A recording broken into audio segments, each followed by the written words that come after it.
outside are probably starting to roost, right? As this, it's not like dusk. It really defies description, but it's obviously getting darker as more and more of the sun is covered by the moon, even beyond the clouds. But now those rays they're still kind of illuminating on the horizon, but you can see that it's a faint torch kind of light. It's very peculiar, very peculiar. It is really amazing. And just as a juxtaposition between this feed and our other feed, I'm bringing up the Svalbard feed, which is really making a lot of progress here. Let's see. Yeah, that sun good. Is really, it's really been cut out of. Yeah. So, Eric, you explained that the path of totality changes, and that's why in Svalbard they're not seeing the total eclipse at the same time as we are further west from the Faroe Islands. So this is giving us this kind of double chance. And my ambition is in the United States for an upcoming total eclipse there in a couple of years' time. I want to follow totality across the country and broadcast that live on Slooh. That would be really cool. But this is a fabulous image that we've got, isn't it? And you hear of people that take plane rides during the eclipses, and they chase totality. It's so much fun.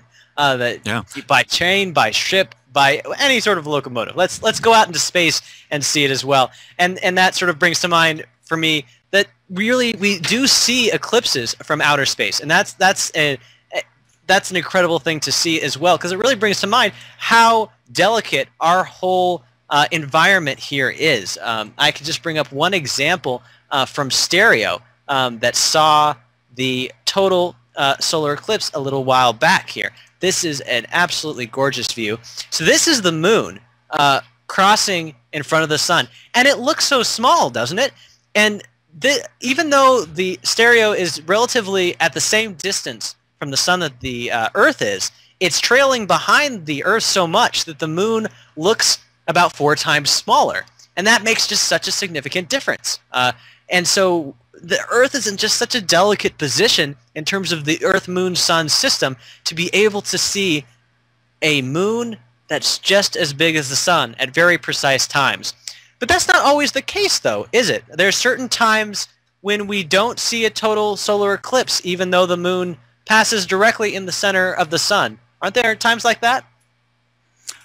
Eric, I'm very sorry. Just give me 1 second. I just need to do something here.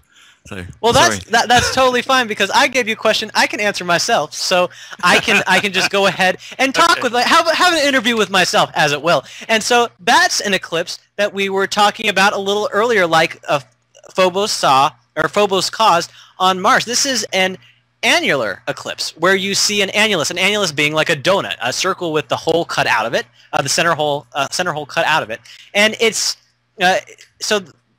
There are times like that when you see when the moon is in the same location. It's right in the center of the sun, Eric, but you see the circle around it. But we should go back to our live images again. We've got getting something exciting coming up here. Let's bring that up. We've got some peculiar rays of sun hitting the sea now.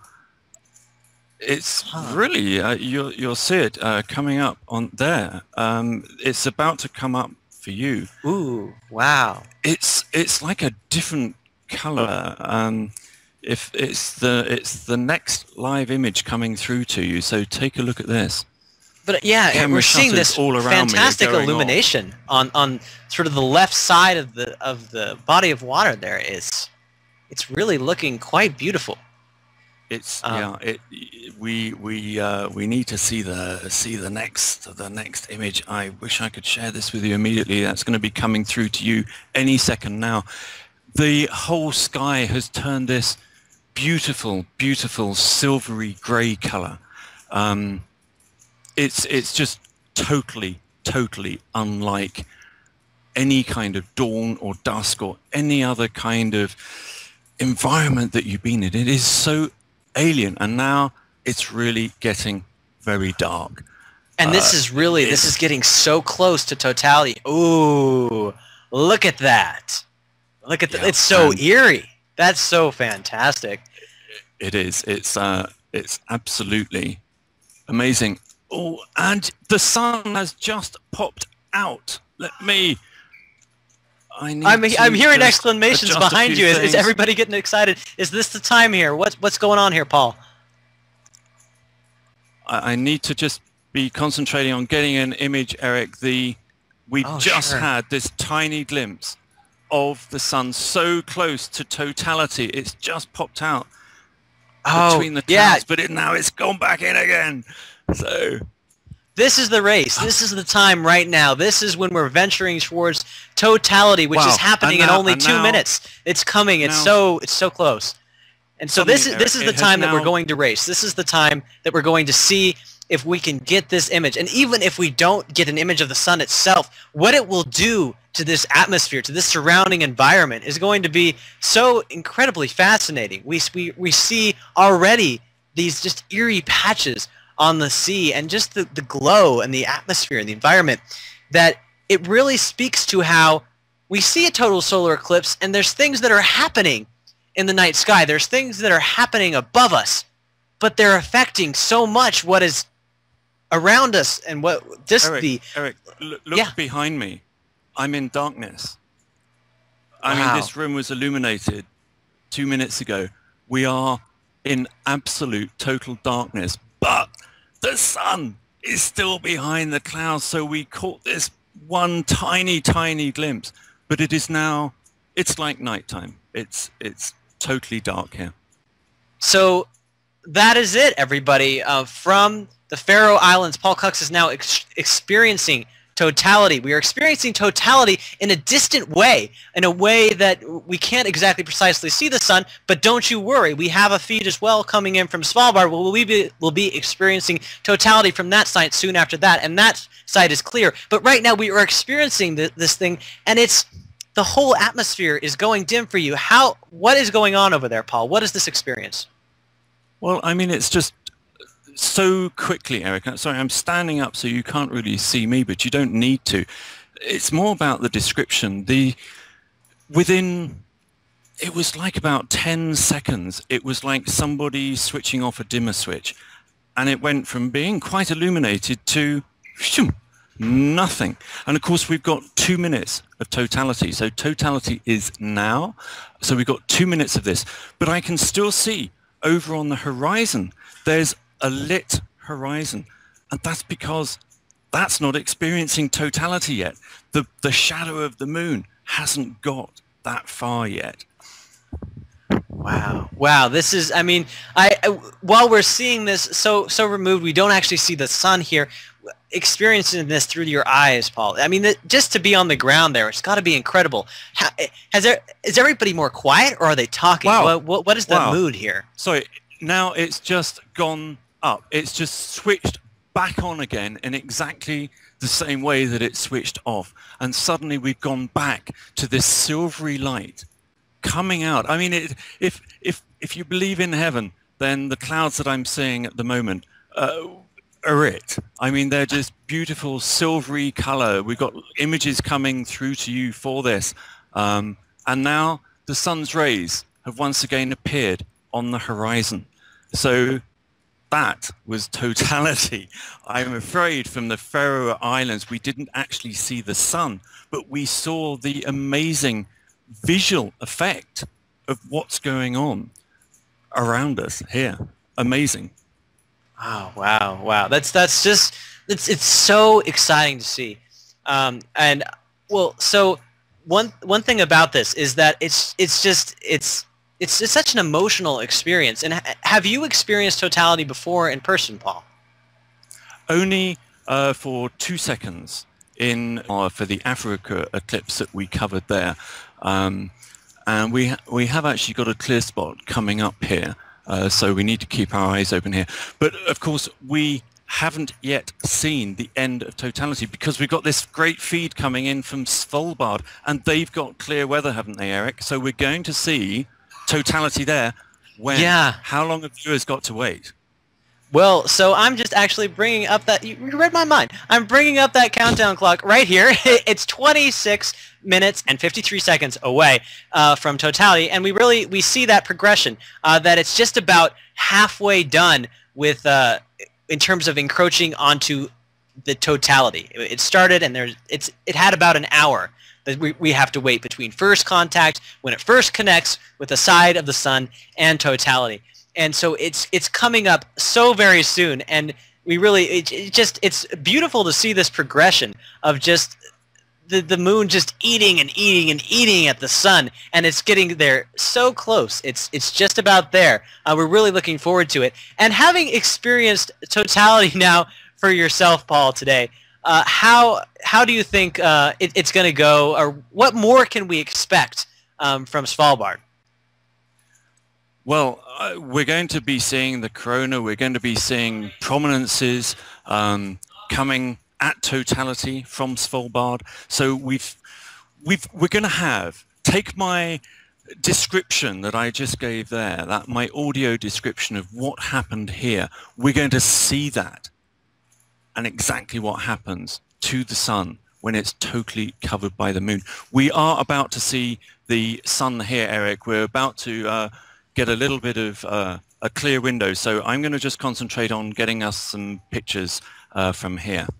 Oh yeah, absolutely. And so this is the battle, ladies and gentlemen. This is the fight that, what's happened here is that, Paul Cox has been with this expedition team on this expedition to this distant, exotic island, and he's flown on multiple planes and faced multiple weather issues and set up all this equipment, and all that ends up, the result ends up with this fight, this magnificent battle against the weather. And it's all you can do to roll with the punches and to see what you can absorb, what you can see in terms of totality, what you can't see. I've been on an eclipse expedition before. It wasn't a total eclipse expedition, but it was one where I could see an annular eclipse. It was one where I got to see the donut, essentially. And that was an eclipse where I was able to come along with Dr. J. Paskoff's Williams College Eclipse Expedition. And it was an incredible sight to see in New Mexico. And there was just a layer of clouds that was right where the eclipse was happening. And it was quite a hard thing to see, because we were all fighting with our cameras to try and see if we could get images of this eclipse as it was happening. And right during totality, that was when the sun hit the cloud bank, and it was just covered in clouds. But that was the time that we had to fight the hardest, and there were groups of people that were just fighting with their cameras and trying to make sure the focus was appropriate. And there were some people that, even though it was covered in clouds, they could see this sliver of the sun and the moon, this annulus, through those clouds. And it was beautiful pictures that they had received through their blood, sweat, and tears. And this is what Paul is going through right now. This is what he is fighting for. This is what he is looking towards. There are so many opportunities right now as this sun is going through the features of an eclipse. He has ample opportunity now to get some incredible shots in, and we're looking forward to seeing what may come out of there, as well as what is going to come out of Svalbard as well. We have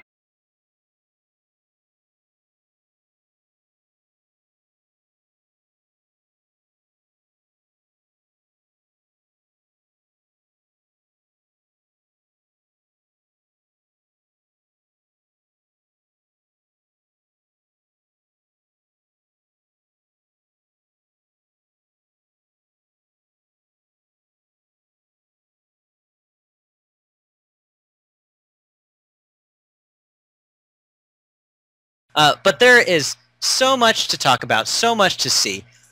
Very soon right now, we're actually going to be bringing on a very special guest, a film director, Dr. Duncan Kopp. He's going to be coming in with us right after this break to talk to us a little bit more about eclipses and eclipse expeditions and what he's experienced. And as somebody who has a lot of experience in terms of looking at the moon through the camera lens, like what are good ways to visualize this? What are good ways to look at that? And so as this story unfolds, I would ask you again, if you love these sorts of stories, consider joining Slooh. We're here at slooh.com, and you can see more content like this just for a trial offer of 30 days for $1. So check us out and see if you might like to become a part of what we are.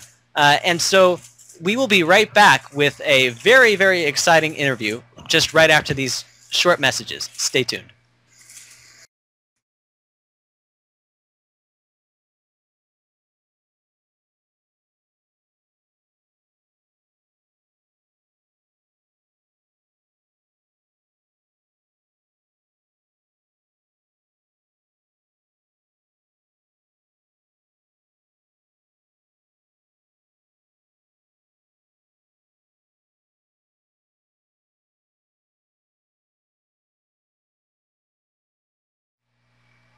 Hello and welcome back to Slooh's live broadcast of the 2015 total solar eclipse. It's been an incredible rocky ride for us in this morning, this afternoon, wherever you happen to be watching with us. But we are looking right now live at a feed coming out of Svalbard, courtesy of our partners NRK News, that have very clear skies, and we're looking for totality very soon in just about 20 minutes. And as we're counting down to this exciting moment, I would like to bring on a special guest who's going to join us. This is Dr. Duncan Kopp. Here he is right now, and he's somebody who has a PhD in astronomy. He knows a lot about this stuff, and as I mentioned before, he's well known for his work on In the Shadow of the Moon, a documentary about the Apollo program, and recently he started his work on a DVD called The Earth, an HD Odyssey, which you can check that out on Amazon.com. But welcome to our broadcast, Duncan. I'm really looking forward to having a talk with you. There's a lot of exciting things I think we can discuss today. Brilliant. Thank you very much. It's always a pleasure to be with you and the people at Slooh. It's such great fun. Oh yeah, your audio is coming in a little soft, but thank you really again for coming on, Duncan. We're really appreciating this. And one thing that I thought I would ask you is, do you have an experience with eclipses? Do you have an expedition that you went on that affected you, that you had really a roller coaster ride with, like we're having today? I have one. I've only once have I stood in the shadow of the moon, and that was August 11th, 1999, when we had a total solar eclipse, which brushed against the southern tip of the United Kingdom, which was stunning. And the only place you could really go and see it was in Cornwall, but also the Channel Islands, which are off the coast of France. So there were a group of us. We thought, well, you know, we sort of did our calculations. Where's the best place we could go? What's the possibility of cloud cover on August the 11th, 1999? We're the best place we could. So we chose this tiny little island called Alderney, and it's only about 3 miles across and about 1.5 miles wide. And that was where we were going to go and view the eclipse. And I have to say, it was just so exciting. I'd known about this eclipse for years and years and years, since I was a little boy. And time just ticks away, and suddenly, before you know it, it's upon you. So we were all getting very excited about this. So we all departed and went out to Alderney. We had to go there by boat. It's the only way you can get there. And there were thousands of people there, and it was such a great party atmosphere, and everybody was on this tiny little island, and the weather wasn't that good. There was a lot of high cloud. It was slow moving, sort of outer stratus cloud, so it was really hit and miss as to whether we were actually going to be able to see anything at all.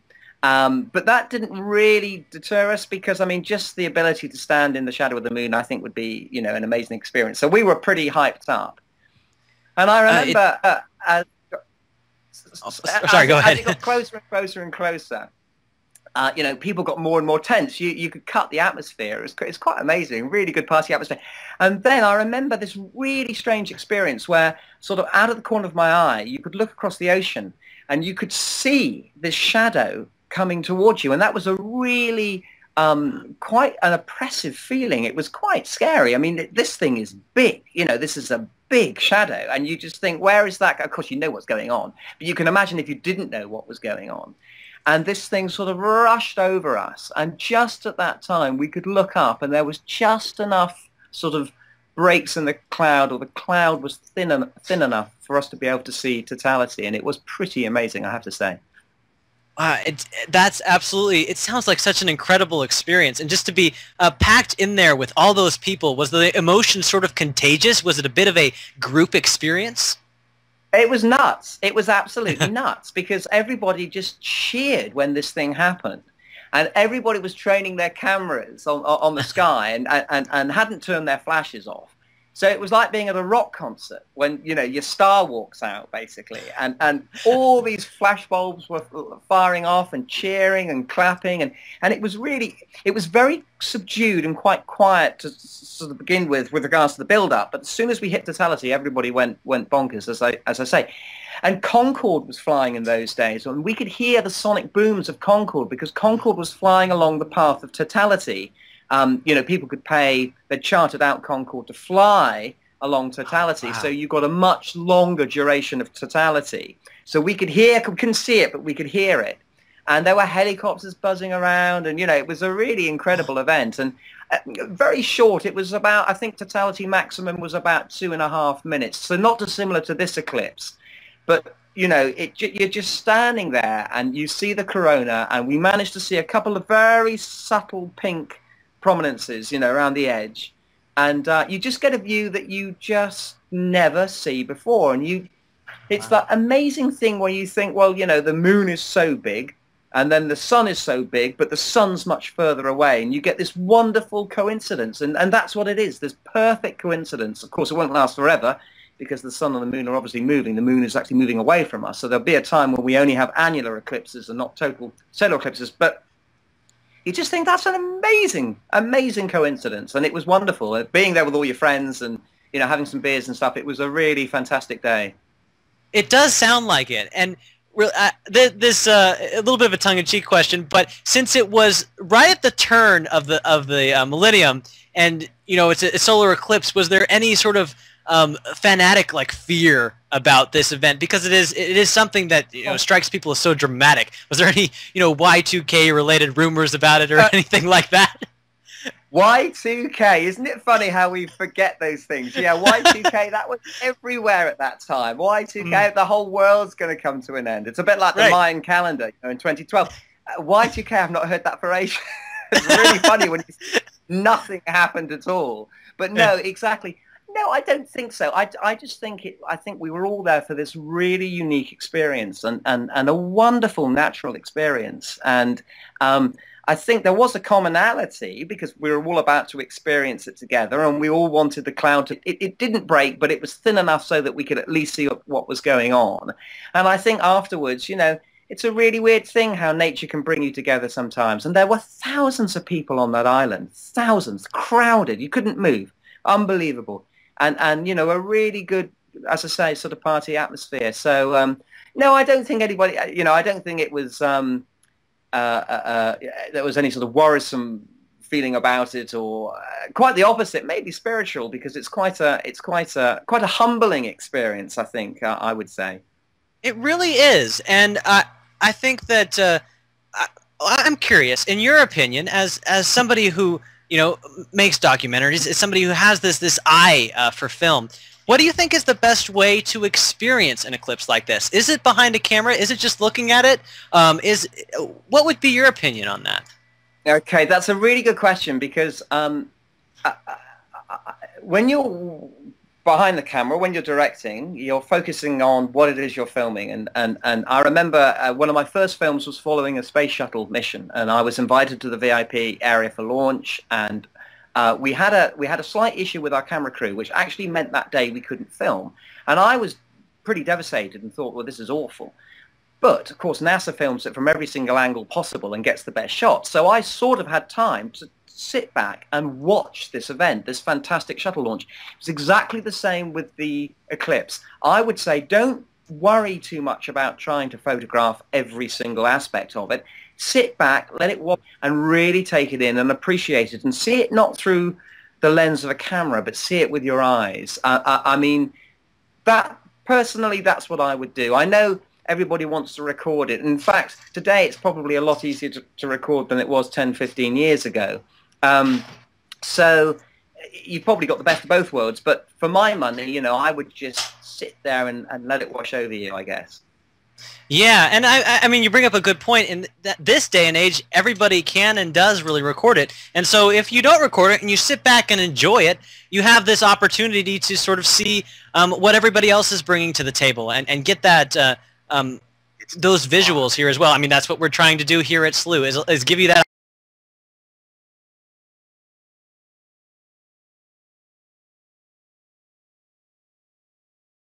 It's just sort of interacting with that experience as best you can. And I mean, we do have a couple of really, really great events that are coming up here. Like I was mentioning earlier on, there's the total eclipse of 2017 that is going to just zoom right through the U.S. And it's going to be, I think, a lot of fun for a lot of people that haven't had access to eclipses very recently.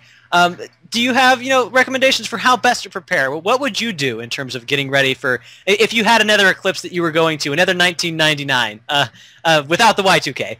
What might you do to get ready?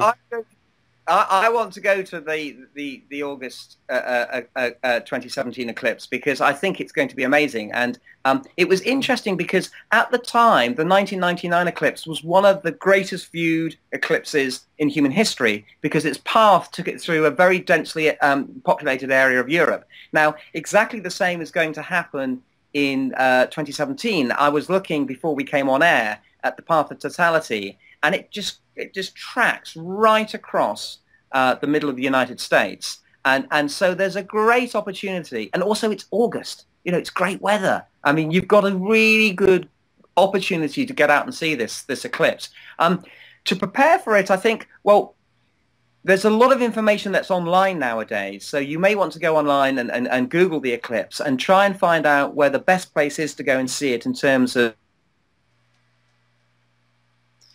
Oh, it seems like our free feed from Duncan froze there for a little bit. Oh, are you back with us? I'm hearing you a little bit now, Duncan. Yeah, it seems like he might have frozen up. But Duncan was coming to us from a very far place in terms of he was our representative from the southern hemisphere.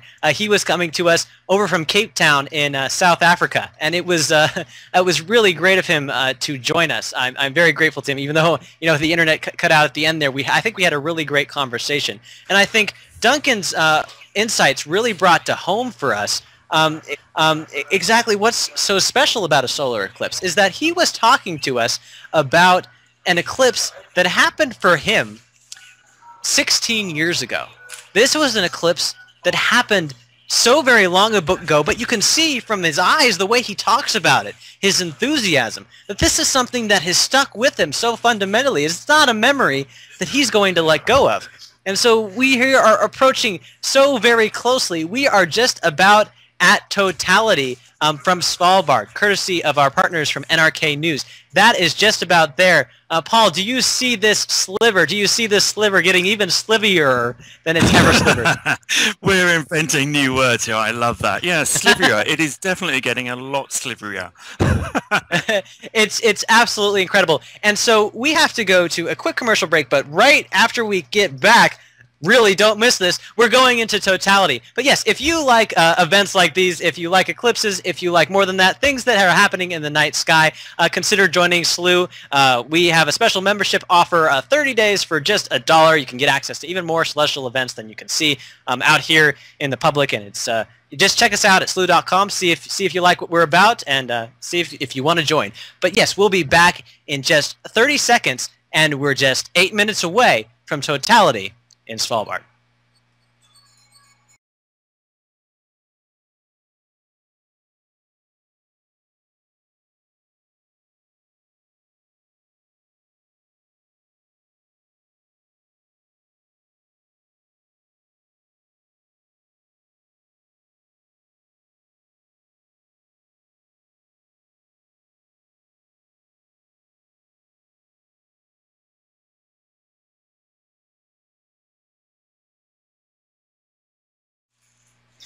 Hello, and welcome back to our broadcast of the total solar eclipse of 2015. And ladies and gentlemen, we are just getting to the very peak, the very best part of the eclipse. We're just approaching totality. We have our countdown clock live on the screen here. We are just minutes away, and I got a message from our production team here at Slooh.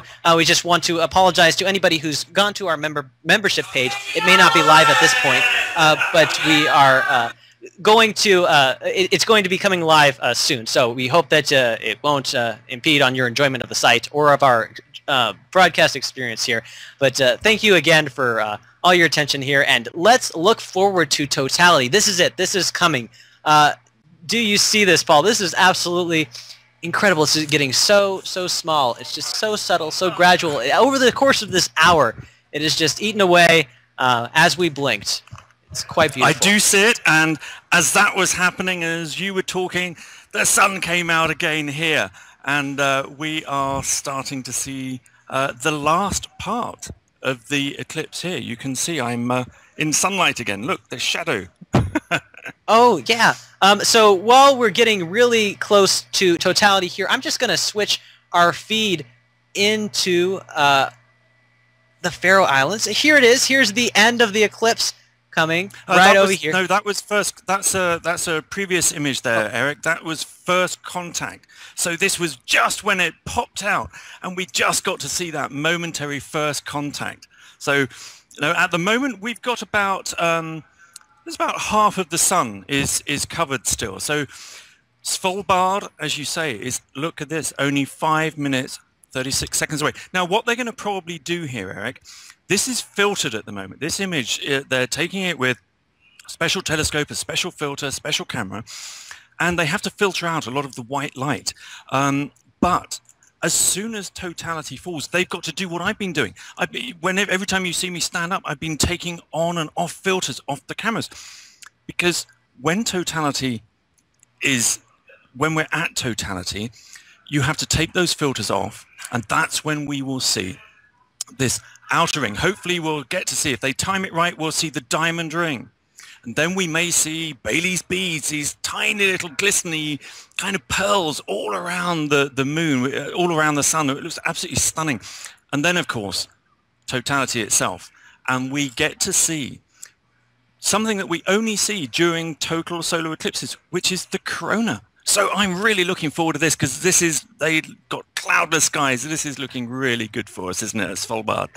It really is. Like all of the well, it took a planet and a moon and a sun to align here. The stars aligned for Svalbard as well, in terms of a really lucky break, in terms of just a beautiful sky that's showing us all of the aspects of a total solar eclipse, which that's the day that you want to be able to see the sun, and it's just about there. Are there particular features, like you listed a lot? You're talking about Bailey's beads, you were talking about the corona. Is there something that you're particularly excited to see as we're counting down right now to totality? Well, I think it's got to be any prominences, because those prominences, they're such a vivid color. And if we're lucky enough to see some, so these are these jets of high energy particles streaming off the sun, and they can be the most extraordinary colors. We've heard Duncan, we've heard Matt Francis from Arizona, you've heard me describe these amazing colors, during totality. And what was interesting, I think, Eric, was Matt said that viewing them through his solar telescopes, which he does for our live shows, seeing them at totality was totally different, and that's the message that you get from anyone that we're talking to here, that cannot be judged against anything else. So anybody in Europe who's seeing a partial solar eclipse, it's nothing. Matt is saying that is absolutely nothing in comparison to a total solar eclipse. So that's why we're bringing it to the world. If you're not either in the Faroe Islands or Svalbard, you're going to see it here. And here we go. We're only minutes away, 2 minutes and 43 seconds, and we see this sliver getting so tiny and just disappearing, just little specks by little specks, and it's just getting so tiny there. It's an incredible moment. I can't really look away, because I think the moment I look away is the moment it's going to disappear. is getting so close there to totality. Eric, shall we leave our faces off the screen just in case they're going to whip this filter off and we may see the corona? We don't want to have our ugly mug.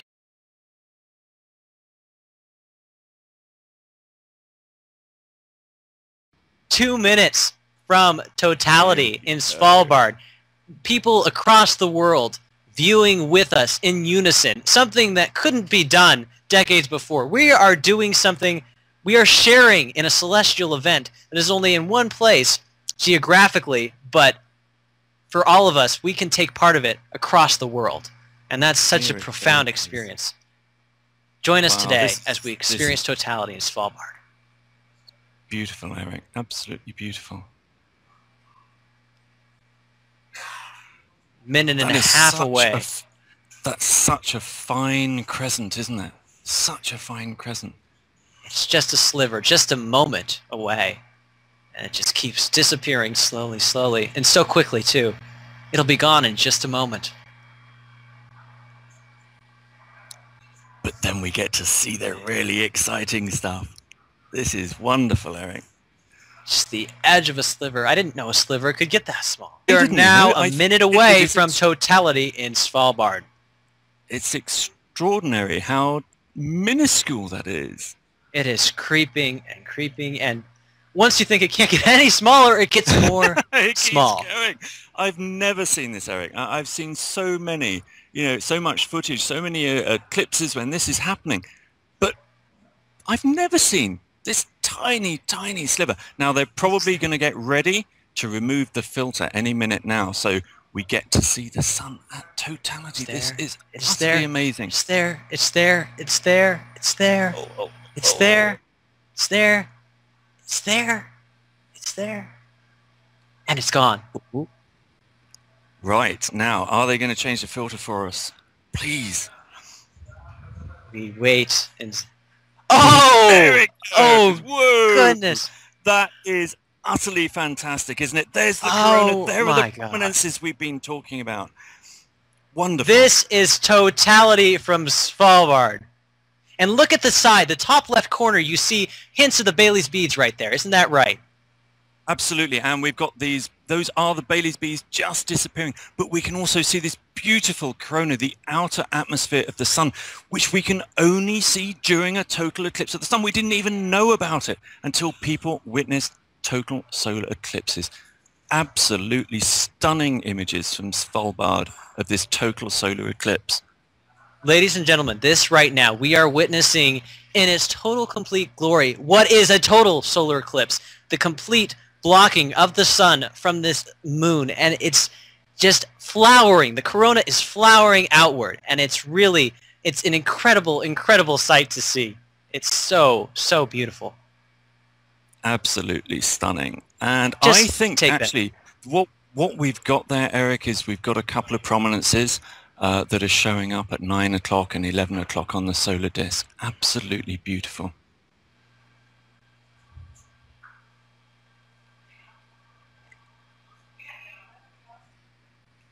And we're silent right here because really the sun and the moon at this point are speaking enough for us. Just soak this in. This is beautiful.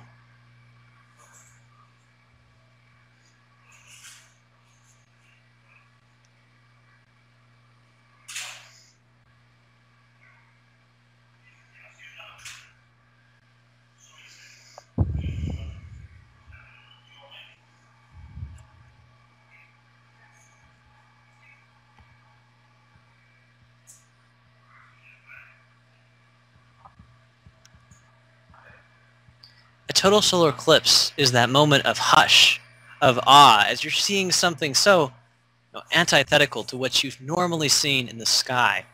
It's this magical moment that brings you into a whole incredible other sphere of how celestial events work, how day and night work. Oh, there's the diamond ring. The it's coming. Ring. Wonderful. Wow. Absolutely beautiful. That is wonderful. That's called third contact. That's when the moon just moves away from covering the sun, and that first brilliant spot of light from the sun returns to Earth. Then this is what I would call a totality. We saw Bailey's beads, we saw prominences. We're seeing right now the diamond ring. And really, why it's called a diamond ring is, at first I didn't think of this, but you see it. It looks like it is a diamond ring. You see the diamond on the edge of it. The ring is around the whole sun. And so it's called what it looks like, essentially. And that's going to get brighter and brighter until in the end it overwhelms the camera and they're going to have to put the filter back on. So make the most of these final moments of seeing that incredible view. Wonderful. Absolutely gorgeous. And I'm betting they're putting the filter back on right now, Paul. Yep, that will be it. That's what they would have done. So until the sun actually gets brighter, we won't actually see that, but we will see that thin edge, that thin crescent re-emerge. But what wonderful sights in Svalbard. Absolutely amazing. And one thing that I wanted to share with you is a very special image that Matt Francis just showed with us as well, that shows a very great example of this diamond ring. Here it is right here. As we're experiencing, what totality is. This is another fantastic example of just that beautiful glow on the edge of totality. It's so, so gorgeous.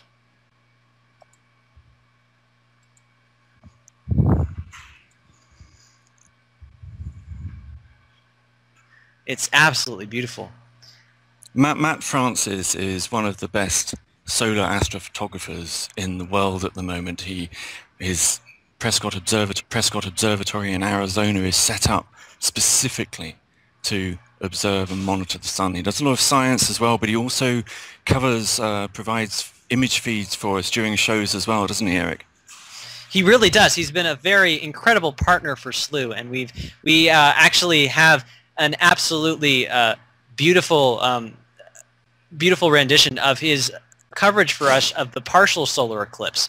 That was a feed that was absolutely incredible that I can show you at this point while we're waiting for the changing of the filters at this point. That sounds a little bit like, changing of the guard there. Yep, changing the guard at Buckingham Palace. I am being told we are just receiving new images in from the Svalbard. Oh, they're coming in. Oh, yep, I see them right here. Well, let's bring them in. Oh, this is there it is. There it is. This is the sun coming out of this is the moon coming out of the sun, ending of totality, and we're seeing the beginning of the crescent on the other side of the road is what we're seeing. And so just to bring to mind to you one final countdown clock that we have. There's one final thing that's going to happen here, and that is the final point when the moon touches off of the sun. That is going to happen in 54 minutes. Stay with us and experience the total of the total solar eclipse of 2015 from Svalbard, courtesy of our partners in NRK News. And man, this has been a wild ride tonight, hasn't it, Paul? It certainly has. It's really, and I'm just excited to see sort of what we are going to see onwards in the future here with this. But man, this was definitely a moment. I've been through a couple of Slooh shows back in the production studio, and I haven't quite experienced one where we fell into such a hushed silence. And it was not a bad silence. It was such a beautiful silence where we were just in awe of this incredible moment that happens in just a small spot of geography on Earth. The beauty of totality. Sometimes you just have to soak up the view, and that's certainly a moment to do that at totality. It's so true. It is so true. And this is really a great experience. And I'm thinking that we'll get a lot more insight into how these expeditions, how magical they are.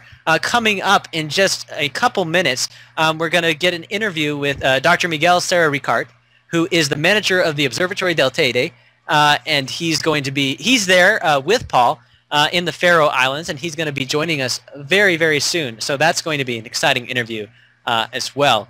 It's really going to be a great experience. Eric, I'm just going to have to leave my microphone for just a couple of minutes. Oh, sure. Okay. I'll see you soon. So really, now that we have gotten through totality, this has opened sort of a gateway to another discussion on eclipses, which is all the features that we've seen and all the different eclipses that people have gone to. When we were talking with Matt Francis a little earlier on in the show, we didn't really want to show images of totality just yet because we didn't want to unlock that mystery. But now that that box has been opened, there's some incredible views that we can show of past expeditions that Slooh's gone on. So that's something that we're going to sprinkle in throughout the back half of this broadcast as we are watching and counting down to the end of this eclipse. The end being fourth contact, when those two circles are connecting but from the other side and are finally going to lose contact, and the end of the eclipse will soon occur. So there's lots of things to look forward to here tonight. It's been such an adventure so far, and I'm looking forward to seeing what pops up now in the future. It was really fascinating to walk through Svalbard and the Faroe Islands, and to see sort of the difference in what clouds can do to an experience. Because while the Faroe Islands were clouded out, I don't think that was necessarily a bad thing, because we have this feed of a very clear totality right here. From the Faroe Islands, we saw this sort of ghostly, ephemeral light that was littering the ocean, that really made some beautiful images. And it's something that you wouldn't see in terms of looking at the ocean every day. This was, while a solar eclipse is unique, so is the imagery it presents on the world below it. And we really got, I think, a great experience of that today that was incredibly profound. And in the same way that a hush came over us at Totality in Svalbard, it was a quieting, sort of awful experience to see what was coming to us from the Faroe Islands. It was absolutely quite an experience in the making. And so we're going to have to go to a quick commercial break. But before we go, I just wanted to again encourage you, if you like events like these, consider joining Slooh. We're available for a trial run of 30 days just for $1, and you can see more celestial events like these. And so after this quick commercial break, when we get back a little bit afterwards, we're going to be having a great interview with Dr. Miguel Serra Ricart. And so lots of more things to look forward to. Thank you again for tuning in. It's been great having you here, great experiencing this with the world, and we will see you again after a few short messages. Stick around.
Hi, and we're back with the 2015 total solar eclipse. This is a live broadcast and an absolutely incredible one.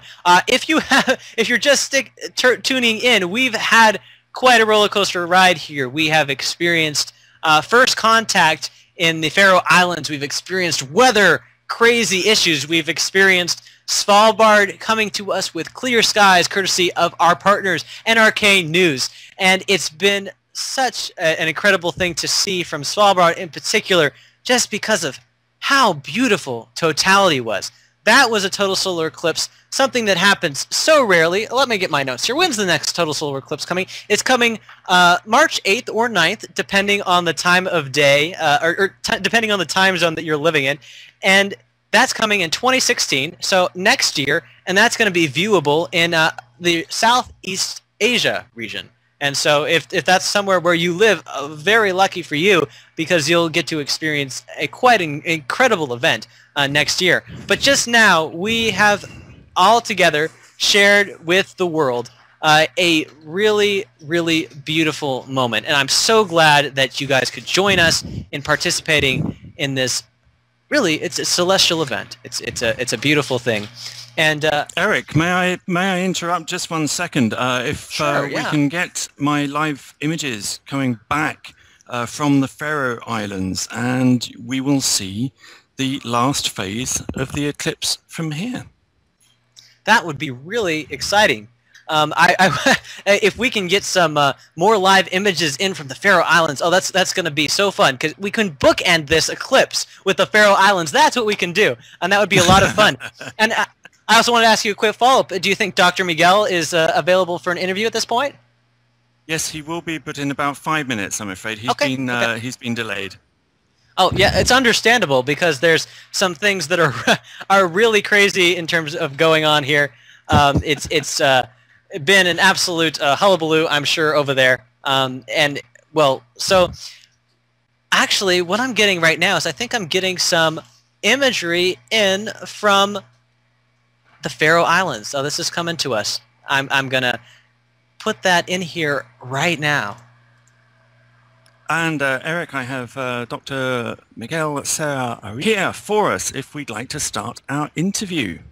And let's start it with imagery from the Faroe Islands. Let's be appropriate with that. And so there it is. And thank you so much for joining us. Please do take it away. Okay, thank you. I'm going to have to share my headset, so do forgive us. It's a bit clunky, but it'll work. So thank you. Miguel, thank you very much, first of all, for coming on to be interviewed at Slooh.com. How was this eclipse in comparison to others that you've seen? I think this eclipse is a very different eclipse because we are in an Arctic region. Okay. So with this eclipse we have the possibility to see the corona, the eclipse, and also the aurora. Okay, so the two things. Never in the story of the astronomy, nobody has taken images of both phenomena together, corona and aurora. Maybe, who knows, maybe from Svalbard, someone has the chance to maybe. Take. Yes. So, were you disappointed with the weather? No. No. Okay, with the weather, yes, but with the expedition and with the phenomenon, no, because the team works very well. You know, 4 days ago we have a very big solar storm in Iceland, so we have seen beautiful auroras, so I am very happy. And here, okay, this is the nature, and okay, the weather is this. Right now we have sun, it's sunny, but this is an expedition to an eclipse. Miguel, just to let viewers know, Miguel is a veteran eclipse chaser. He's been to, how many have you seen now? This is the 12th. 12th eclipse. So the next one you're going to is Sumatra? Yes, Sumatra, Indonesia, yes, but also will be a very difficult eclipse. The big eclipse will be the United States in 2017. Okay, and just to put this in context, Miguel is actually the observatory manager where Slooh's high altitude observatory is in the Canary Islands. So his organization, the EAC, the Institute of Astrophysics in the Canary Islands, and Slooh work together on some of these expeditions, but also a lot of work in the Canary Islands as well. So what was your best eclipse that you've seen? Well, it's very difficult to select one. Really? Maybe, yes, maybe in 2003 we fly over the Antarctica and with an airplane, so maybe this was an incredible eclipse. But also from Zimbabwe, from Kenya, was not possible to see the eclipse, but you remember that was incredible, the feeling around the eclipses. So a lot of eclipses from China. To me, the best eclipse was in Libya Desert. In the 2006. But okay, also this was a good eclipse. So it sounds like it's difficult, like children. It's difficult to pick a favorite. You know, they're all different for different reasons. Yeah, like children, it's very difficult to select one of the two. So yes, and also it's difficult to separate or to select between aurora and eclipse. You know, so it's very beautiful. Miguel is referring to a wonderful display. Part of the expedition was to Iceland, and we saw probably a record-breaking auroral display, which is very linked, of course, because it's generated by the solar wind. So the energy from the sun was creating these wonderful aurorae. Was that the best auroral display you've seen? Yeah. I also are observing auroras from 2000 year, and okay, this was the best aurora show that in my life. It was incredible, you know. It was incredible. A lot of light from the auroras, but to me the more impressive thing was the movements, the movements of the auroras in the zenith and the colors. It was possible the first time that we see the green color, the red, and sometimes the blue. So incredible. It was amazing. It was my first aurora, but back to of this one. Okay, this was a very difficult eclipse. The probability to see the corona was very low. But to me, it's okay. It's okay. It seems that we split the team in two. Okay, in order to increase probability to see the eclipse. It seems the other team in the southwest of the island, it seems that we have corona images. Okay. Let's see. So we will see some coronal images maybe on the Shelias website, and we'll have them on Slooh as well. So Miguel, thank you very much for joining us today. Thank you very much for all of the work you do to organize these expeditions. And the next one, what's the next big expedition? Is it Egypt? We'll try Egypt, yes. We'll try to broadcast alignments of the winter solstice from pyramids, yes. And I hope that Slooh will be there. Absolutely. Slooh and Shelios and Gloria will all be there. So thank you very much, Miguel. Fantastic. Thank you. Yeah, that was really a great interview to experience, because really it's great to see the culture and the background of who is here at the Faroe Islands. Who are these eclipse hunters? Sometimes being in a circle of a lot of different astronomers, it feels like I'm the only one that was left out. Everybody else is coming to see this totality, but they're these really passionate people that really enjoy chasing these things. These are eclipse chasers that you know, they have it in their blood, and it's absolutely. Have you caught the fever, Paul? Is this something that you're going to keep on doing? It will be, Eric, but you know, I've been looking at two computer screens. I've been looking at the back of cameras. I haven't had the ability to really take in properly the actual eclipse. I mean, the preparation here has been 48 hours non-stop. You know, setting up all the equipment. We've had the weather worries. We couldn't set up outside. So we've had, you know, all manner of things to deal with. So I think I haven't had you don't have a chance to take a breath. But you see, I'm not here. We're not here for us to witness and to take in that eclipse. We're here to try and share that with the people who aren't fortunate enough to actually be here in the Faroe Islands or in Svalbard, where they're still witnessing the partial eclipse phase of this total eclipse of the sun. And what a day it's been. And just to remind viewers, you know, it may seem a bit disjointed, but we've had to react literally to every single second. When the sun pops out, we have to align the cameras, we have to focus the cameras, we have to start taking the images.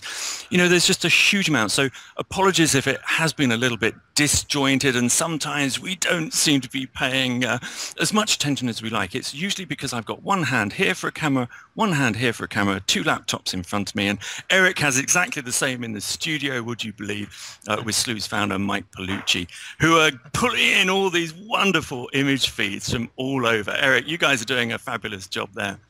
Oh, no, are you kidding me? I don't have a tons of computers around me. It's just actually me, a cheese grater, and a webcam. That's actually all that we have here at the Slooh Studios. And everything's going out. You've been talking about. Yeah, you've been telling me for weeks. It's complicated. You know, there's a lot. Okay, you've blown the magic. We've seen behind Eric's curtain. Yeah. There's no magic here except for what's in the night sky, the beautiful celestial events. They're doing all the work for us, really. I mean, there's not much that can top just seeing that beautiful totality. Like, my mind just keeps going back to it because it was so vivid, so dynamic. There were so many things happening all at once, and things that you're just not used to seeing. And it was just, I think it's something that I'll remember, even though I wasn't exactly there. And maybe that's going to be my 1999, like it was Duncan's 1999, because it was just, it was beautiful, absolutely beautiful. Yeah. And I'm looking forward to seeing the finality of this eclipse as it moves off the sun here. It's just 36 minutes away. You know, it's kind of been an amazing day all around, and I hope viewers have stuck with us through the clouds when we saw that amazing totality from Svalbard. And you know, I think one of the things that makes it a little bit special as well, Eric, is you're seeing all of these wonderful phenomena and features that you've never seen before, but you also know that it's about to disappear any second. So there's that anticipation that you've got to soak it all in such a short time. Now, this is a fairly long totality today at around 2 minutes. Some eclipses, the African eclipse that Miguel was referring to, which we covered with Slooh a couple of years ago, was 12 seconds. That was how long totality started. Now, if you may have even heard in the background here, at totality here, the cameras were going off. It was like a rock band drummer in here, and that's what you have to do. You have to just take the photos and worry about what's coming out afterwards, apart from people like us who have to actually worry about getting live feeds out to people as well.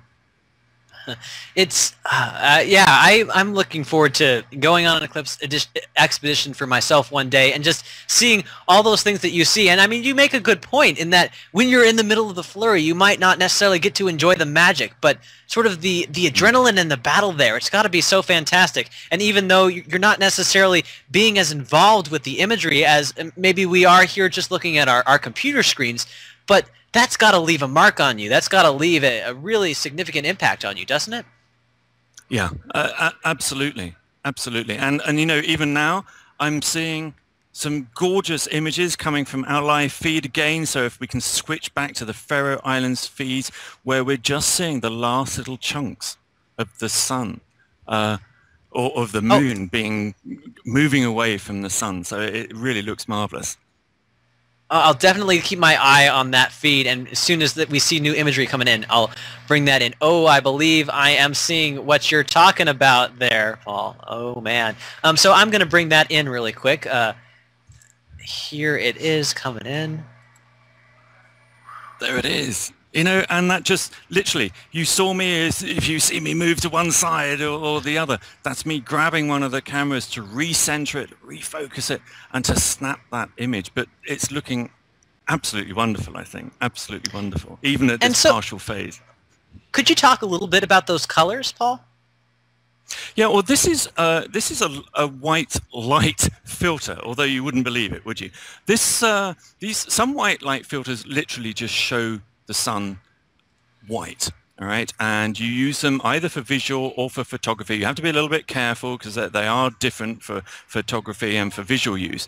But you can also buy these white light filters that give this tint of color to it as well, and that's what this particular filter is doing. The filter on our live video stream, that is just a pure white light filter. We were hoping to have H alpha on that, but we weren't able to, because unfortunately the H alpha takes a little bit longer to set up, and you really need just perfect clear skies to be able to do that. Yeah, I think it's creating such a beautiful effect on those clouds. It's really, I mean, the weather has sort of conspired against Faroe Islands in a way, but at the same time, we're getting such, you know, unique images, really, that are, it seems to me a little bit like works of art. Absolutely incredible. Oh, and so here we're seeing the clouds being a little bit more nasty and completely covering out the view there a bit. But it's been so touch and go. Hide and seek, like I was talking about earlier. This is hide and seek. This is a game we're playing, a challenge we have, and alongside that challenge, we do have our more easy viewing, our beautiful, beautiful feed coming in from Svalbard, courtesy of our partners, NRK News. So that, you know, I think we have the two experiences right where we need them. It's been a fun night tonight. It is. We've got here in the Faroe Islands, we've got just a little under 10 minutes left of the partial phase. And what that's called, when the moon finally leaves the solar disk, that's called fourth contact. So we've been quite lucky, you know, Eric, we witnessed first contact here in the Faroe Islands. We just missed contact 2, which is when it starts totality, but we just caught it after third contact, and we saw some beautiful sights there. And then, of course, we will hopefully get fourth contact when the eclipse in the Faroe Islands is officially over. But it's not going to be over for us, because we've still got these fantastic live images coming in from Svalbard. The only other place on Earth that you can see this from land anyway.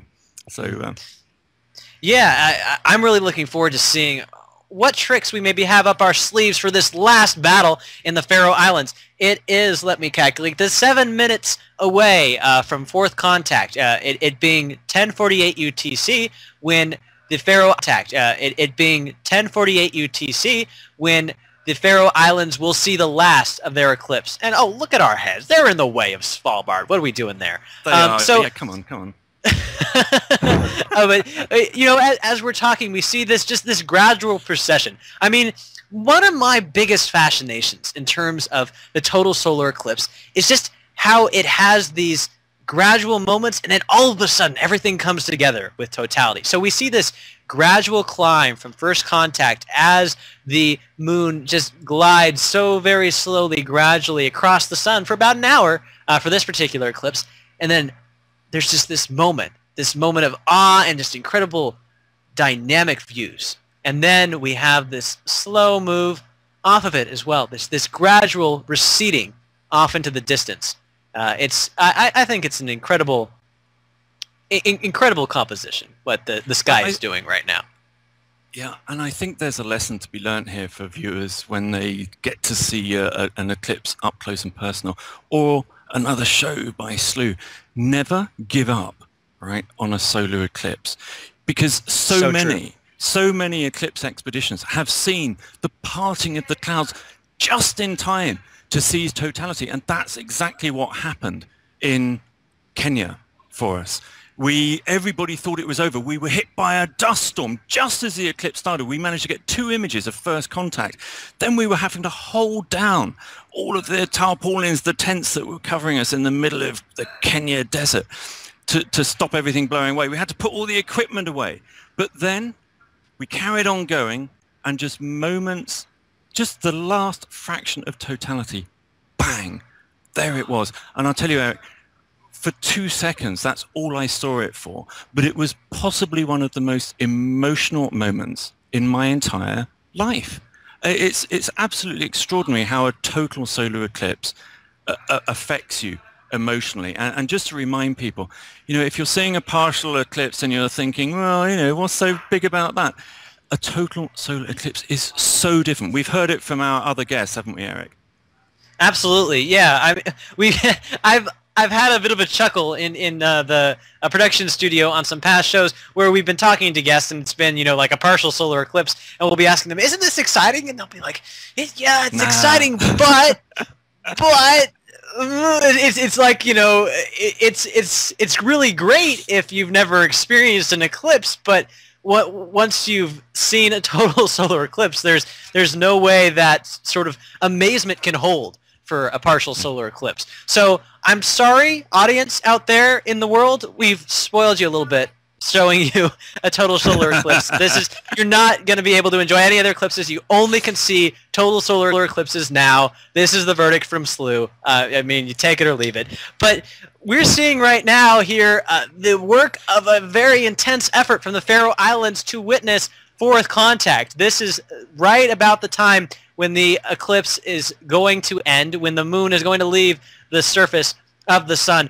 What do you think our chances here, Paul? Well, it's pretty good at the moment. I'm getting some good images at the moment. Still very easy to see the little chunk taken out of the sun by the moon as it leaves the surface. I'm going to try and zoom in on this so that we can catch the very moment. Oh, there's a lovely shot going to come up for you there. So, yeah, I think it's pretty good. It's pretty good. We got a few minutes to go, and people here even get excited because this is the end of the tension, you know. So here we go. Here's the next one, and we're just seeing this tiny sliver. Ah, so close. So totality, or fourth contact, is going to happen at 10:48 UTC. That's in just about 3 minutes is what we're going to see the end of this eclipse from the Faroe Islands. But keep in mind, that's not the end at this point in time here. We still have our feed from Svalbard, which is a significant distance away from totality here, or from fourth contact. I'm mixing up my terms. But oh, there's our next image coming in. Oh, they're sliding in so beautifully right now. I'm loving the color and the interaction of the clouds with this celestial event. It's just absolutely gorgeous. Keep up the good work over there, Paul. Like, I'm sure I haven't said it enough. You've been doing some really hard work over there. Well, you know, it's been it hasn't been easy over here today because we have had to react, and I think that has reflected in, you know, Eric and I have had to jump around to try and grab images from here or there, but it's kind of been fun because of that, and kind of exciting because we've never known what the next minute is going to hold. I think that speaks to the attraction of a total solar eclipse, because it's not what you expect. And doing a total solar eclipse show on what you would expect, I think, is a little antithetical to the spirit of what this event is. It's something so foreign to what is normally in a human life, in a human day. And so it's really something that I think we were playing towards a celebration of the total solar eclipse by swinging with the unpredictable and being there at every moment to see something new, to see something exciting, to see the weather react to us, and to see us react to the weather. It was really, I've had a lot of fun here tonight, and there's still a lot more to go. This eclipse here in the Faroe Islands is just about over. We see that tiny sliver of the moon just on that far left side. We are so close, so very close. And how is it going over there in terms of, is it still looking clear enough for us to achieve this moment of fourth contact? No, it's just clouded over, but you should have another image on top of that one. So I think we have an image just coming in right now. The sun is coming out again. Every time we think it's going to do one thing, it does the opposite. Oh, it's so subtle. You see I'm just squinting here, just on the corner, the left corner there. There's just the little sliver of the moon. It's so subtle. It is. Little sliver of the moon. It's so subtle. It is. It is. And that'll be it now, Eric, from the Faroe Islands as far as live images are concerned. But we've still got the feed from Svalbard. Yay. But I think we should just step back for a moment, though, and just appreciate Faroe Islands. This was a total solar eclipse that we saw from this remote island off the coast of the North Atlantic. We did not see all of it, but we saw so much of it, and so much of it uniquely in how it was interacting with the weather. And so this was a great experience. Thank you, Paul, for traveling here. Thank you for sharing this with us. this was absolutely glorious. Really, a really great experience. Yeah, well, it's always a privilege to do any of Slooh's shows, because we're passionate about this stuff, as you can tell, and we love bringing live astronomy to the world. This is not our only shows, is it, Eric? We don't just do total solar eclipses, but there's always something new every week. But today has been all about probably what is one of the most remarkable astronomical events that humans can witness with their own eyes. And those who haven't been lucky enough to maybe be here in the Faroe Islands or in Svalbard, the only two places where you can see totality, hopefully we brought you a little flavor of what a total solar eclipse can offer. And of course, throughout Europe, people are still seeing the partial solar eclipses, because it's not just the total eclipse that people can see today, but only two places can see it. But the rest of Europe, they've been getting partial phases. From Scotland, I think, had 94% or something of the sun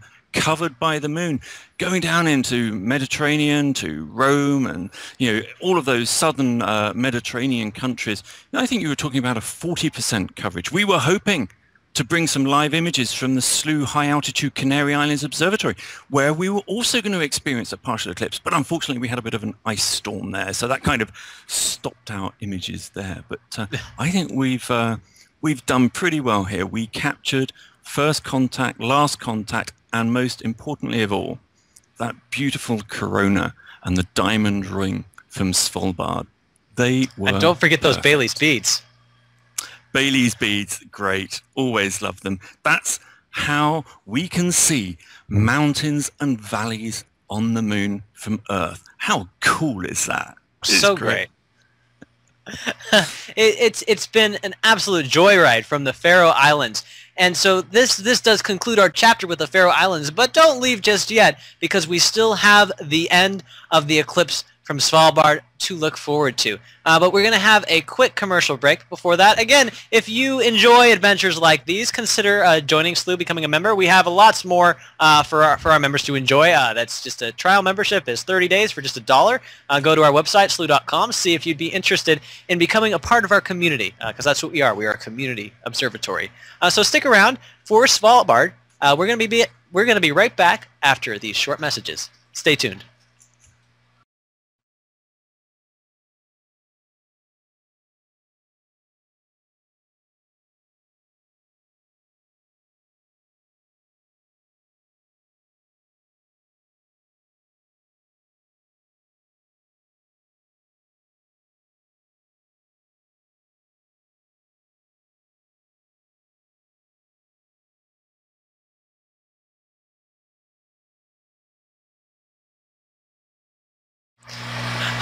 Hi, and welcome back to Slooh's live broadcast of the 2015 Total Solar Eclipse. This is quite an event to be had. There's lots of different fun stuff to be had. And now we're going to be going to Svalbard for the end of the eclipse. This is our final countdown. We're having it here just a little less than 20 minutes away, and we see the moon very much leaving just the center of the sun here. It's a beautiful, beautiful moment.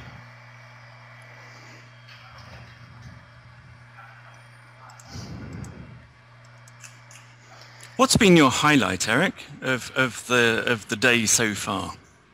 My highlight of the day, I mean, I suppose I'm going to be a little bit common about it and say that the totality really was just so beautiful. That moment in time that we were able to just was for us, and it was just absolutely gorgeous. One thing that we can do is we can show right now one of the eclipses from the past that was also a total solar eclipse. There's a really incredible feed that we have from a Slooh event in the past. This is the total solar eclipse from Gabon. This is a really great event for us that I think that a lot of people enjoyed way back then. So here it is coming up. This was the African eclipse a couple of years ago. In fact, it was the last total solar eclipse. I think it was November something or other. But we had two teams. I went with the team who are here, the expedition here, the EAC, our partners in the Canary Islands, and we also had another team in Gabon, which was on the west coast of Africa. They were in the middle of the jungle to do this, Eric. They used satellite communications to transmit these images to us live, you know, and it was an absolutely unforgettable eclipse from so many points of view. It took us 4 days, would you believe, to get to our location on the shoreline of Lake Turkana, which is actually the cradle of mankind. It's where the oldest human remains have been found, or hominid remains have been found. And look at that diamond ring that they got from Gabon. Truly amazing eclipse. Absolutely gorgeous. And then we see everything turn to dark. And the corona, the outer atmosphere of the sun, which is 1,000,000 times fainter than the rest of the sun. So we normally can't see it. It's normally blinded by the rest of the sun. And before we had space telescopes, this was the only opportunity where we could see the outer atmosphere of the sun, the corona. It's really hard to talk during the totality because it's so gorgeous. You never see the corona, and then all of a sudden it's right there, this beautiful flowering image.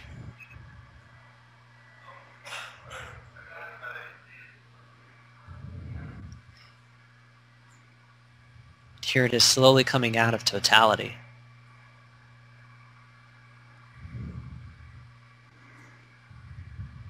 See the beads on the other side. Oh, diamond ring.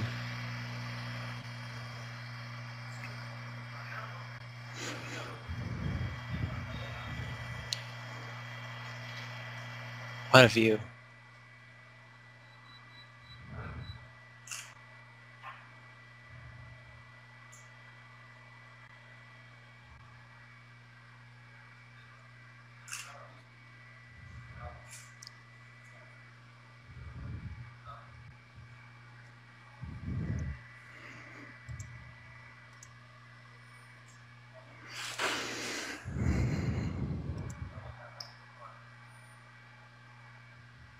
Just so brilliant. It's absolutely gorgeous.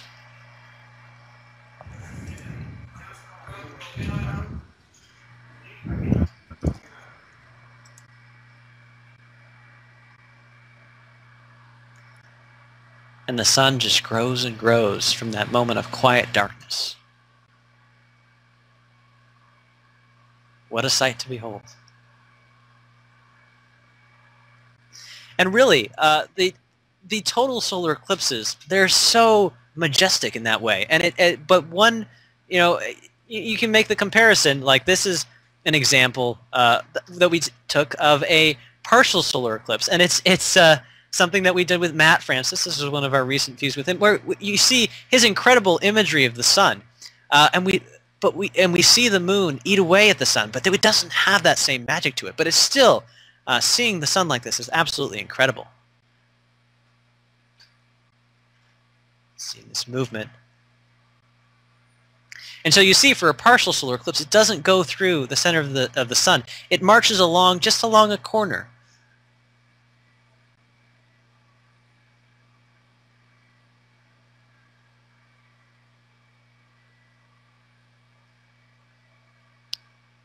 Until it finally marches off again.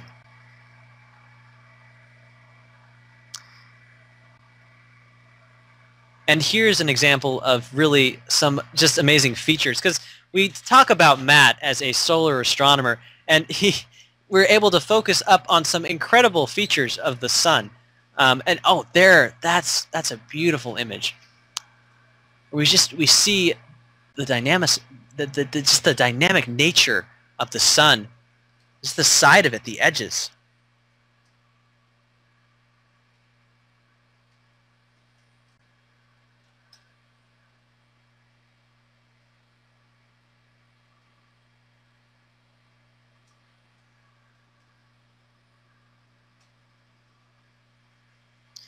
Such a beautiful, beautiful feed. And since we're talking about all the different types of eclipses that there are, we got through the partial, we've seen a total. Here's an example of Slooh's version of an annular solar eclipse that happened a couple years back.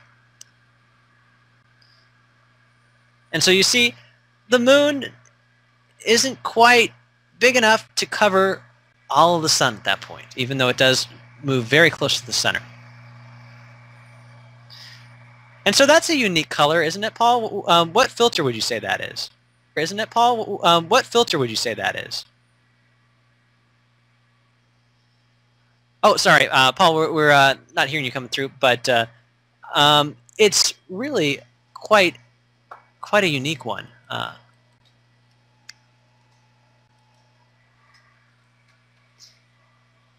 And oh, there we see it up close. Oh, that's beautiful.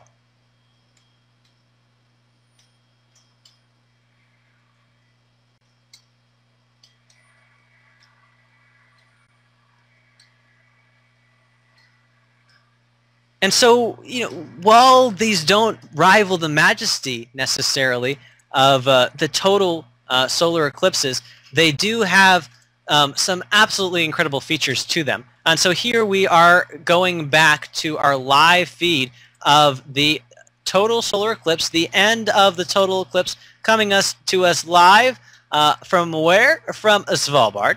Here it is popping up right there. And it's coming to very close to its end. Here is our countdown clock coming up. We are only 12 minutes away from the end of this total solar eclipse. It has been quite a wild ride indeed. This has been an incredible event, and I hope that all of you watching around the world have really enjoyed this. Really, absolutely.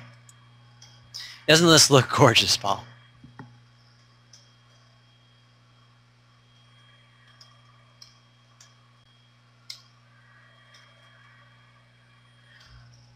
Oh, I'm sorry, Paul. I still don't think we're hearing you here. But this is really, really an incredible sight to see, and we're just seeing the end of the eclipse as we're slowly creeping off the edge of the sun here. It's been a long day, but it's been a great one, really, because we've seen feeds from across the world. We've seen feeds from Svalbard. We've seen feeds from the Faroe Islands. We've seen feeds from Austria. It's really, we've been all over the place and just seeing little peaks and nudges of the eclipse from different perspectives. It's been quite a story to tell, and we only are very much 10 minutes away from this total solar eclipse coming to an end. But we have to go to a quick commercial break, but we'll be right back after these short messages. Stay tuned.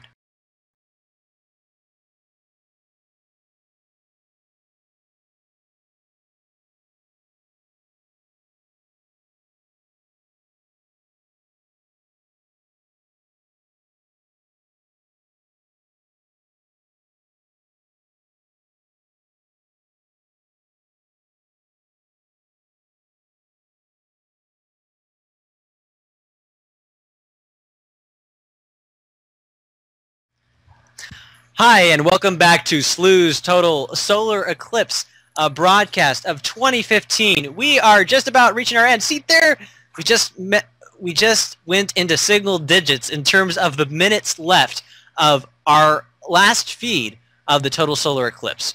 So we just see the edge of the moon there, right on the left side. It's so close to its end. It's really, really getting there. Any last things you're looking forward to, Paul? Well, sorry, can you just get rid of that feedback? I think just a reminder to viewers in Eastern Europe, that their partial phases are going to finish a lot beyond this one. Sorry, I've been out for 48 hours. My sense of just about everything has failed. But the partial phase is going to, the further east you are, the later the partial phase will finish. So. Yeah, and so we've seen this creeping progression. So, is the Faroe, a quick geography quiz, is the Faroe Islands east or west of Svalbard? How can you tell? You can tell because of when the phases ended, at what particular times they ended. So they're ending later for Svalbard. So that means it is... Sorry, it was a question, was it? No, that's east. Yeah. I was hoping for you to finish my sentence, but yeah, you did. My sense of west and east, with our slight time delay, is difficult to synchronize that kind of thing. Yeah. So. Right. Well, so we did it. We succeeded. I say we succeeded. But the other issue with this, of course, is that Svalbard, although it had, and it's actually been borne out today, it had a lesser chance of cloud, but still actually quite a high probability. Frankly, the North Atlantic at this time of year in March, I mean, it's just crazy to expect to see any kind of sunshine. So they did have a slightly lower probability of cloud than the Faroe Islands where we are. But the problem was with Svalbard is that the sun was a lot lower because the eclipse was already underway and warm, right, in Svalbard. So the sun was lower for them. And that does affect imaging, but thankfully it was pretty good because we were still able to see the corona. It may have been what tinged the corona with that kind of yellowish color. That could have been caused by a couple of things, but one of them could be atmospheric. It's just getting so close now. I'm looking at that countdown. We have 7 minutes remaining, and this is I think this is a good time because if you stuck around for this eclipse for this long, I think I can guess at this point that you're really interested in eclipses, and I have here just a couple suggestions for some eclipses to look forward to in the future. The next eclipse being not a solar eclipse, but a lunar eclipse that we're covering on Slooh in just a few days, actually. On April 4th, this coming April 2015, we're going to have a total lunar eclipse where we're going to be having some incredible feeds from Australia. That's the part of the that's the region where it's going to be visible. And so we have that eclipse, and also in 2015 of September 13th, we're going to have a partial solar eclipse. This one's a unique one because it's going to be visible from the bottom tip of Africa and of Antarctica. And so it's going to be some that not very many people will be able to see, but we're going to be trying to bring that to you live as well. And, I'm talking about a partial solar eclipse just as after we've ragged on them, but really they're not the worst thing in the world. They have their incredible benefits to seeing those as well. If there's not a total eclipse, then a partial eclipse is okay. But you mentioned the lunar eclipse in April. Now, of course, there's always a lunar eclipse that accompanies a solar eclipse, and that's the one. It's going to be a different phase. We're watching tonight. This is the only time when you can see a truly new moon. What we're seeing there is a truly new moon. We can't see it normally because it's so close to the sun, but when it passes in front of the sun, we see the new moon. But with the lunar eclipse, it's going to be at the full moon. So the moon's going to be on the opposite side of Earth to the sun. And that's when the moon falls into Earth's shadow. And that is actually really quite an exciting event. We always do them really well at Slooh. We get these gorgeous colors coming out, usually kind of beautiful peachy pinks and reds. That's what happens to the moon. Sometimes you even get a blood red moon.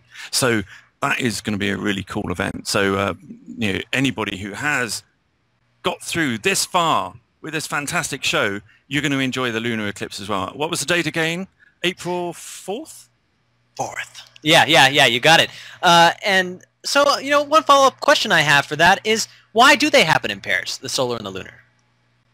Well, because the moon, it's a little like asking, why on every single new moon isn't there an eclipse? Surely the moon goes around and it would pass in front of the sun all the time. No, it doesn't. And the reason why is because the moon's orbit in relation to the Earth is at a 5-degree inclination, which means that usually at new moon, the moon passes either to the north or the south of the sun, so we don't get an eclipse. And likewise on the other side. But when the moon is aligned to give us a solar eclipse, it's also aligned to give us that lunar eclipse a couple of weeks later. It's really it's something that I'm looking forward to. It seems like it's going to be an absolutely gorgeous time. And so we have the lunar eclipse coming up. We have the partial solar eclipse coming up. And of course, I've sort of been mentioning throughout the broadcast that we have the total solar eclipse coming up in 2016 and in 2017. It's something that we can look forward to in Southeast Asia in 2016 and also in the United States in 2017. And I thought I would admit a fun fact about myself is that I'm very happy in particular about the 2017 total solar eclipse because I'm somebody who lives in America, and I'm also the day of the eclipse is my birthday. So the sky's going to be celebrating me on that day. I'm really looking forward to that. Double time. Yes, big party. And, you know, one of the things, Eric, as well, to remind viewers here, is what we do is we bring these events to the general public, but we also bring extra content to the Slooh members as well. And Slooh memberships actually make this kind of thing possible. But what we're hoping to do, we've kind of brought people along for the ride. We've shown videos and a blog to bring people along on the expedition. What we're really aiming for, and I'm hoping we can do this by 2017 for the total solar eclipse in the USA, is to bring Slooh members all to the same place. So we'll either go camping in the desert to witness the total solar eclipse, or we'll hire a whole hotel to be stuffed full of members. What are we looking at? That's the Faroe Islands. How close are we to Svalbard? Has it ended yet? We are very close. There's apparently some connectivity issues over at Svalbard, but there's about 2 minutes remaining until the end of the eclipse, so we'll see if we can get that back. But as we're standing here right now, we're seeing the magnificence of just the weather and how it works with the sun and the clouds over in the Faroe Islands. It's still quite gorgeous in my opinion. Are you still taking images over there, Paul? I had literally a minute ago. I stopped. Because there was a big bank of cloud. That's probably the last one that I took. So the cloud kind of rolled over and looks like it's going to be set for a short period of time. So.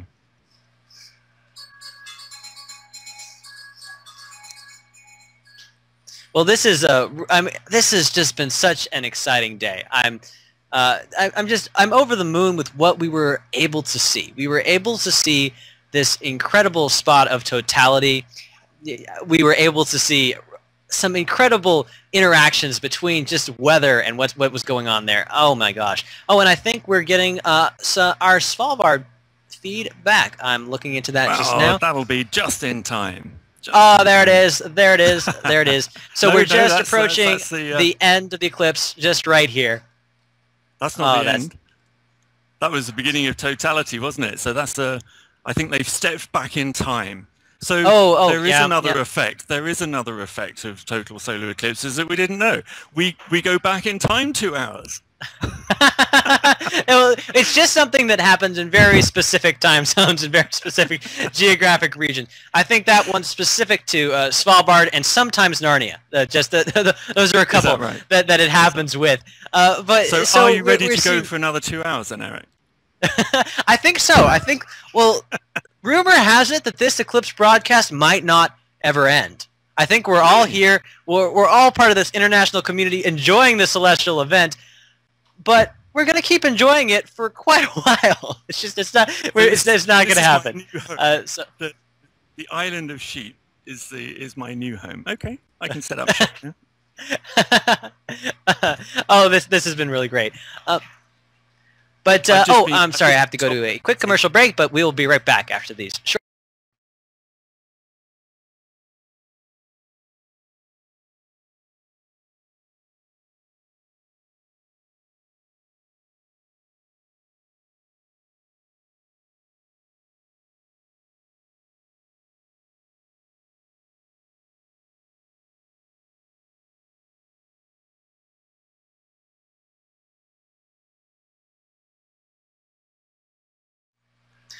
Hi, and welcome back to Slooh's 2015 Total Solar Eclipse Expedition. What we have now coming in from Svalbard is, yes, a time capsule, and we're getting from them that their broadcast has ended, but they want to give us a replay of totality. So this is totality as it's just about to happen, as it happened beforehand. And so for those of you who haven't seen it yet, or for those of you who want to experience the magic again, here it is coming to us like it has just an hour before. We are seeing, again, this ring just getting smaller, smaller. Now I'm going to get our faces out of the way because they are not going to compare with what you're just about to see.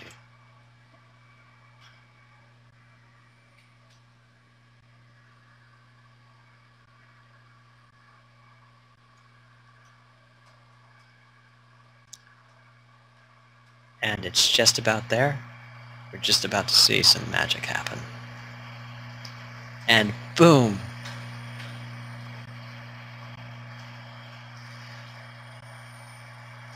Look at that.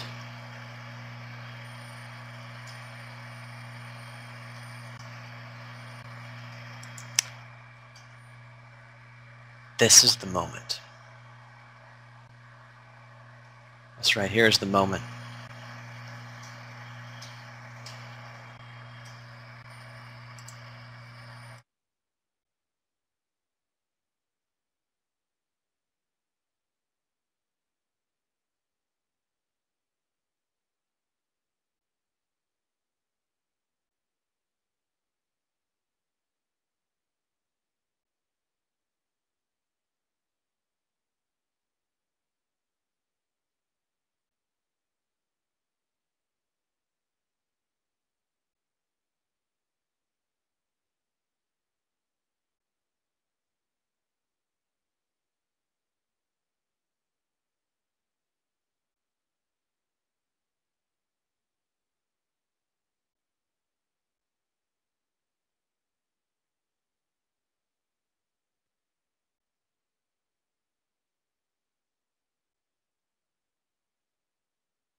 And here we are, coming out at the end of the eclipse, the totality.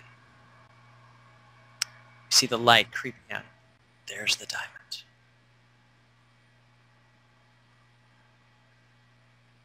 A period of absolute brilliance.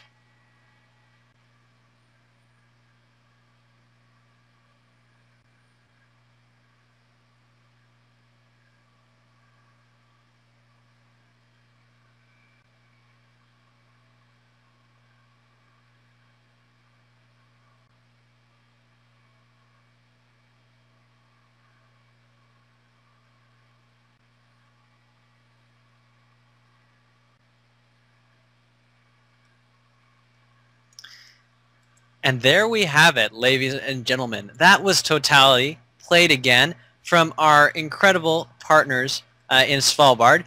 And that is our broadcast of this total solar eclipse.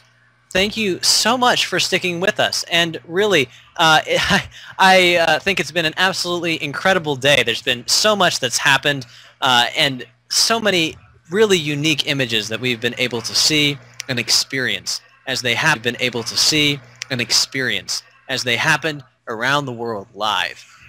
Really, it's been quite a day for the books, hasn't it, Paul? What do you think? Have any final thoughts on this day, on this event, on this experience? I mean, as you've been through this whole eclipse, you've done all this work, you've traveled so far. What has this been for you? A lot of hard work, very tiring, but incredibly fulfilling, and it's always rewarding doing this stuff. It doesn't matter how hard the work is. While we were just watching that replay, I was just checking my email, and I got people like Paris Faith, Catherine, John, another Eric actually, emailing saying how much they've enjoyed the coverage, how much they enjoyed some of the information that we were giving, the images, and they were saying that, you know, the weather conditions here, having to fight that, built the excitement, and I agree with that. You know, it's been Yeah, a long day, but great fun. And it's always great to hear from members. And I do have some thank yous before we do finish off.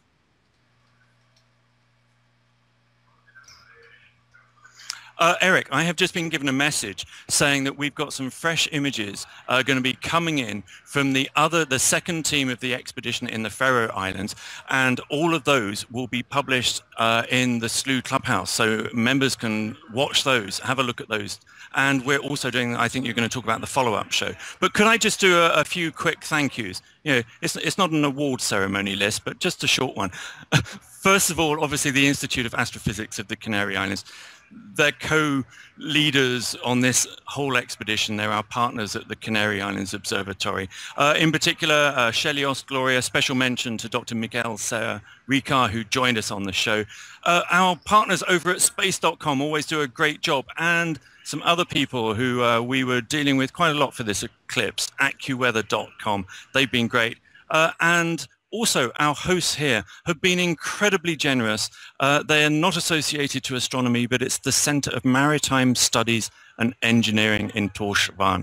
And huge thanks to them. And of course, everybody back in the USA on the Slooh production team. It's been quite a day. Thank you for indulging me. Yeah, and I mean, of course, we can't forget to thank you, Paul, for all that you've done for this eclipse and all of your efforts. It's been so great. And I also want to thank our guests that have come on this show. All of them have had such great contributions to what has been just a very full broadcast. Our feed partners from all over the world. It's been such an incredible day. And you were mentioning that, yes, we're going to have a follow-up show for people who have not had enough of this eclipse. We're going to have more from the expedition team images we weren't able to show today that will be coming into the clubhouse. And so if you want to become a member, experience that show and many more, 30 days for $1. Check it out on slooh.com. We're also going to be getting some images in from our partners at Bader Planetarium. They traveled over to Svalbard, but they didn't have the equipment to go live, but they're going to show us some images after the fact we can share with people in the clubhouse. So that's also a possibility there. So there's that show that is coming up on Saturday at 6 p.m. Eastern, 3 p.m. Pacific.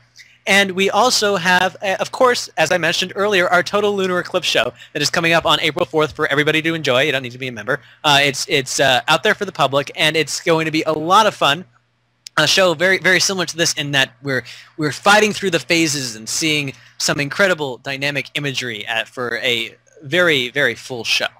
And so we have that, and we really appreciate you tuning into this broadcast. It has just been such an incredible adventure. And I also wanted to say, if you have stuck around for this long, you might even want to consider our Citizen Astronomy tier at Slooh. That's a place where we actually have telescopes in the Canary Islands and in Chile. They're remote telescopes. But they are real telescopes that you can control from your computer wherever you are. You can make reservations, and you can get live imagery of the cosmos just through access to our telescope network. So if astronomy is really your passion, consider that as well. And so, again, thank you so much for joining us. This has been a great day, and I hope you all have a great day as well. I hope you're not too tired from staying up too late for this eclipse. But really, yes, it's been an adventure, and what we'd like to leave you with is actually a video of a couple of Slooh's adventures. This is a little bit about what we're about, and so you're welcome to stay with us. But this is the end of the broadcast, and thank you again for joining us. This has been Eric and Paul for Slooh.